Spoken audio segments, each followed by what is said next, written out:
I'm Callum Rodia, and this is Sudbury.com's Throwback Thursday.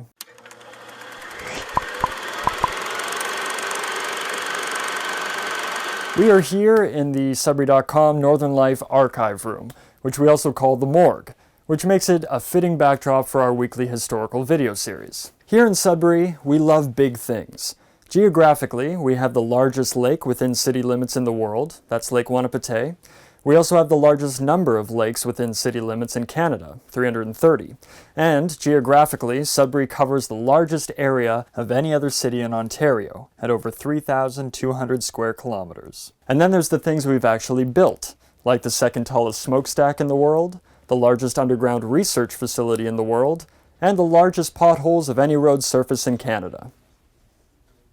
That last one was a joke. But there's one large Sudbury object that, more than just being an icon of our city, in many ways actually defines our city. And that's the Big Nickel. To honor the largest 5-cent coin in the world, we've dug up some old photos from the Big Nickel's earlier days. Take a look in this week's episode of Sudbury.com's Throwback Thursday, in which, this being the year of Canada's 150th anniversary, we celebrate a little bit of Greater Sudbury's history. The Big Nickel was conceived in 1963 by Ted Silva, a 28-year-old firefighter. He read about a contest asking Sudbury residents how the city should celebrate the upcoming Canadian centennial. Silva proposed a major tourist attraction featuring a giant replica of a 5-cent coin, an underground mine, and a mining science center. His idea was rejected because the committee felt it would not be of significant use to the citizens of Sudbury. But Silva persisted. He began by scouting out the tallest hills in Sudbury to find the best location.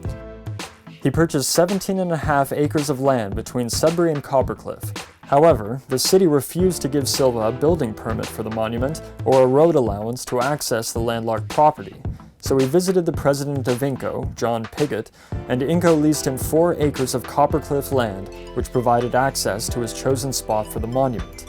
By December of 1963, he had raised enough money to begin work on the Big Nickel.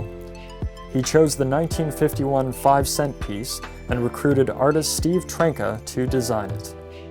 Bruno Cavallo, a local sign manufacturer and artist, fabricated the Big Nickel out of stainless steel so that it would endure the harsh Sudbury winters. Contrary to popular belief, the mining complex depicted on the face of the Big Nickel was not actually based on the Inco refinery and does not show the superstack, which wasn't built until 1971.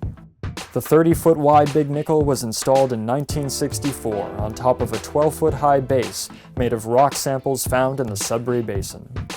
The total cost for construction was approximately $35,000, or about $278,000 today.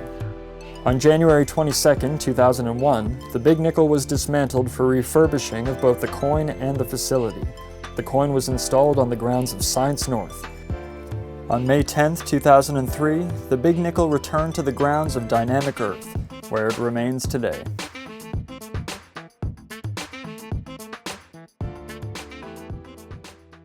Well, there you have it.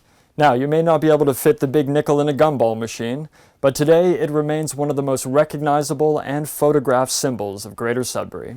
Thank you to the Greater Sudbury Archives, Science North, and Jim Silva for supplying some of the photos that you just saw. And thank you very much for watching.